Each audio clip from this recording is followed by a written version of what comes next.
Сәлеметсіздер ме? Бүгін дастарханның көркін ашатын өте дәмді классикалық чак-чак тәттісін әзірлейтін боламыз. Яғни балмен жасалады. Сиробының жасалу жолдарын барлығын білу үшін видеоны соңына дейін қараңыздар.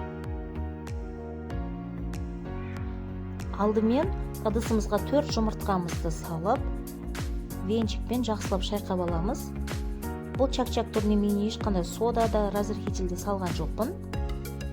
Енді жұмыртқаның үстінен аздап тұз және 450 грамм жоғары сұрыпты еліктен өткізілген ұнымызды салып, қамырымызды елетін боламыз. Әрине, чак-чактың жасалу жолдары өте көп. Егерде сода қосамын десеңіздер, аздап қосуға да болады. Бірақ мен ешқандай сода қосқан жоқпын. Енді жұмыртқаға иленгендіктен қамыр қатты болады. Жақсылап осылай қамырымызды қолымызбен біріктіріп аламыз да, қамырымызды 1-2-3 сағатқа тындырып қоямыз. Пакетке салып қоюға болады.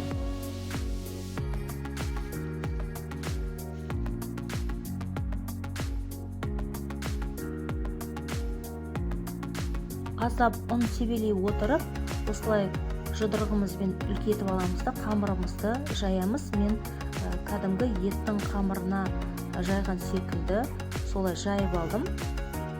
Там қатты жұқа еткен жоқпын әрине.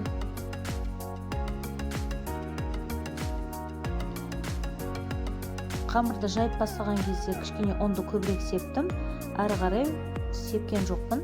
Енді өзімізге ыңғайлы етіп бөліп аламыз. Мен осылай 4-5 бөлікке бөліп, өзіме ыңғайлы етіп кесіп алдым да, кеспеге кескен секілді кеспелеп кесіп алдым.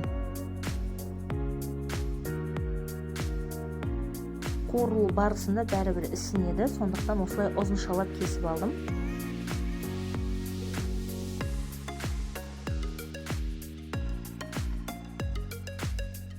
Қызып тұрған майға аз-аздан салып, қызартып қуырып алдым.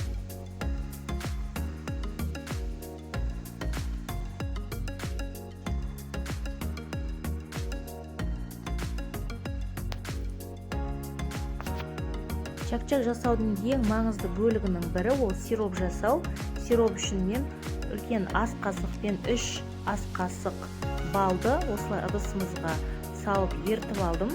Ергеннен кейін менде 150 граммдық стакан, сол стаканды толтырмай 130 грамм шамасындағы қантты салып, жақсылап араластырып, қанты ерігенше араластырып аламын да, тағы да 3-4 минут қайнатып аламын. Сироптың дайын болған тексеру үшін бас бармағыңызбен сұқ саусағыңызды кішкене бөлігін алып, 2 саусағыңызға тигізіп көріңіздер. Егер 2 саусақтың арасында сызықшалар пайда болса, онда ол дайын болды деген сөз. Енді осы ыстық сиробымызды бірден қуырылған чак-чагымыздың үстіне құйып, қасықпен немесе ағаш қасықпен осылай араластырып алуға болады.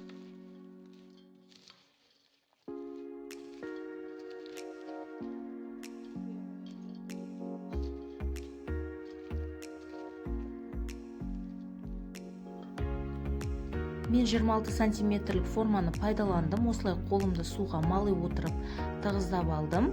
Сіздер өздеріңізге ұнаған формаға жинасаңыздар болады. Мен 10-15 минуттан кейін кестім. Негізі 1-2 сағатқа қалдыру керек.